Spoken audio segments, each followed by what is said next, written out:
Hai korang, hari ni Dr. rasa macam sangatlah gembira, rasa sangat bertuah. Alhamdulillah, VIP Protili berjaya hamil lagi. Kali ni Puan Rina berjaya hamil setelah PC 9 tahun. Alhamdulillah, Rina ni bersungguh-sungguh dalam 2 tahun ni amalkan susu Protili, Mama Tubi dengan Papa Tubi.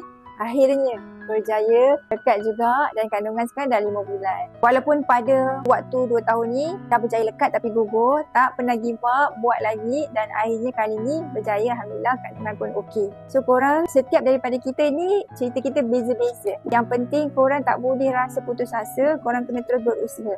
Berusaha sehabis baik. Macam Puan Rina, Alhamdulillah amalkan susu Protili, Mama Tubi untuk isteri dan juga Papa Tubi untuk suami ya, untuk isteri dengan suami. Dan akhirnya berjaya lekat. Buat korang yang perlukan bantuan Dr. Mu, yang nak ikhtiar Zuriat, so korang dapatkan 2 ni lah untuk isteri dengan suami. Sebab yang ini memang susu formula khas untuk bantu isteri dengan suami supaya hormon korang lebih cantik, supaya korang punya kesihatan tu lebih bagus, kualiti sel-sel korang lebih bagus dan lebih mudah untuk lekat.